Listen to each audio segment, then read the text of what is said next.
Sir, టీడీపీలో చూస్తుంటే ఉత్సాహం అంటే ఉత్సాహంతో ఉన్నారు అందరూ. దానికి సంబంధించి కూడా చంద్రబాబు నాయుడు ప్రతి దాన్ని అంటే ఎవరైతే కీలక నేతలున్నారో అంటే వైఎస్ఆర్ కాంగ్రెస్ పార్టీలో ఉన్న కీలక నేతల్ని చెక్ పెట్టేందుకు ఆయన ప్రతి చోట చాలా జాగ్రత్తగా ముందుకెళ్తున్నారు. దానికి సంబంధించే బొత్స సత్యనారాయణ వైఎస్ఆర్ కాంగ్రెస్ పార్టీలో అక్కడ మంత్రిగా ఉన్నారు. ఆయనకు చెక్ పెట్టేందుకు గంటా శ్రీనివాసరావుని తీసుకురావస్తున్నాడు.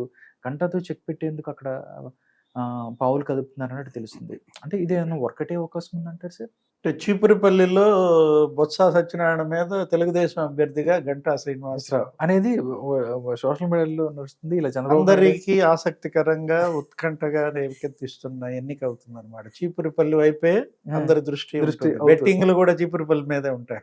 అవునా? ఈ రకంగా చూసుకుంటే ఎవరు గెలుస్తారు ఏంటి? ఆంధ్రప్రదేశ్ బెట్టింగ్లకు పేరు. ఇప్పుడు ఏంటి, చీపురుపల్లిలో గంటా గనక వేసినట్లయితే బొత్స గెలుస్తాడా గంటా గెలుస్తాడా అనేది ఏంటో తెలుగుదేశం జనసేన ప్రభంజనం కనపడుతుంది. ఏది 3 నెలల ముందే జగన్మోహన్ రెడ్డి జెండా ఎత్తేసాడు. ఒక రకంగా చెప్పాలంటే ఓటమి భయం తరుముకొస్తోంది, వైఫల్యాల భయం. ఏంటి, ఇవాళ వైఎస్ఆర్ కాంగ్రెస్ పార్టీ బొత్స సత్యనారాయణ ఇండిపెండెంట్గా వేస్తాడా, వైఎస్ఆర్ కాంగ్రెస్ పార్టీ అభ్యర్థిగా వేస్తాడా? ఇండిపెండెంట్గా వేస్తే ఇంకెక్కువ ఓట్లు వస్తాయి.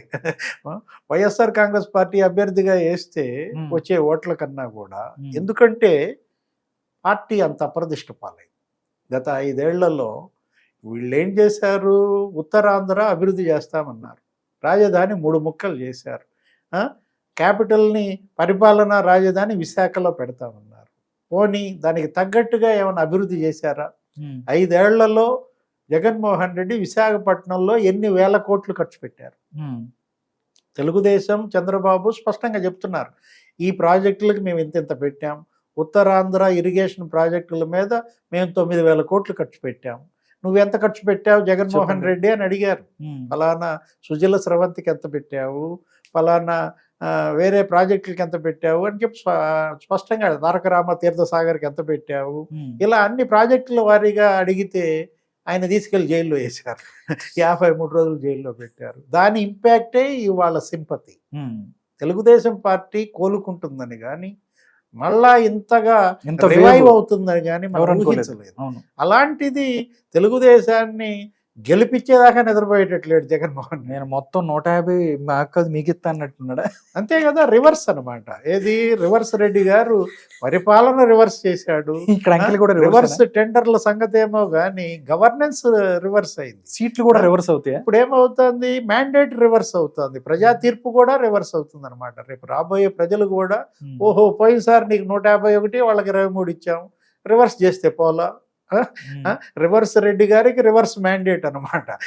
23 ఏమో వైసీపీకి, 151 తెలుగుదేశం జనసేన మరి బీజేపీ అలయన్స్ వాళ్ళు కొట్టుకుంటారనమాట. సేమ్ అదే ఫిగర్.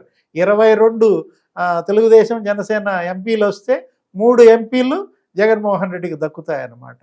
బొత్స సత్యనారాయణ చీపురుపల్లిలో వేసాడు అనుకోండి, ఆయన 4 సార్లు కంటెస్ట్ చేశాడు, 3 సార్లు గెలిచాడు. ఏమిటి అక్కడ, రేపు మళ్ళా ఇంకో ఓటమి ఎదుర్కొంటాడు. గంటా శ్రీనివాసరావు 4 చోట్ల వేసాడు, ఆయన వేసిన చోట వేయడు. ఏది, ఇంతవరకు ఓటమే లేదు. ఆయన వేసిన ప్రతి చోట గెలిచాడు అనమాట. మరి ఈ పరిస్థితుల్లో గంటా శ్రీనివాసరావు వస్తున్నాడంటేనే గుండె గుబేలు అంటారు. ఎందుకని, మరి ఎక్కడ ఓడిపోలేదు, డబ్బు ఆర్థిక బలం ఉంది, బొత్సాన్ని ఢీకొట్టగలడు.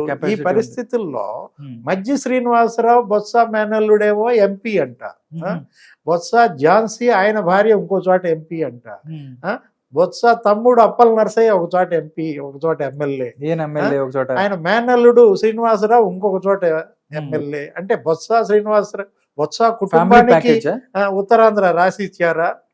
5 సీట్లేమో బొత్స కుటుంబానికి ఉత్తరాంధ్రలో, రాయలసీమలో పెద్దిరెడ్డి కుటుంబానికి 5 సీట్లు. పెద్దిరెడ్డి ద్వారకానాథ్ రెడ్డి, పెద్దిరెడ్డి మిథున్ రెడ్డి, పెద్దిరెడ్డి రామచంద్రారెడ్డి, ఇలా ఎవరికి వాళ్ళు వాళ్ళ ప్రైవేట్ కంపెనీలుగా భావిస్తున్నారు. ఎందుకు అసలు ఆ ఉత్తరాంధ్ర పేరు కూడా మార్చేస్తే పోలా, బొత్సాంధ్ర. విజయనగరం జిల్లా పేరు మార్చేయండి, బొత్సనగరం జిల్లా అనండి. ఇలాంటి పరిస్థితుల్లో బొత్స ఏమైంది, అన్పాపులర్ అయ్యారు, ఆయన అప్రదిష్ట పాలయ్యారు. ఓకే. ఏది ఇలా ఇన్ని సీట్లలో వాళ్ళ కుటుంబ సభ్యులే పోటీ చేయటం ద్వారా, లేదు ఇన్ని వేల కోట్ల వ్యాపారాలకి పడగెత్తడం ద్వారా, గతంలో మీరు చూశారు, విన్నారు, సార్. లిక్కర్ వ్యాపారం.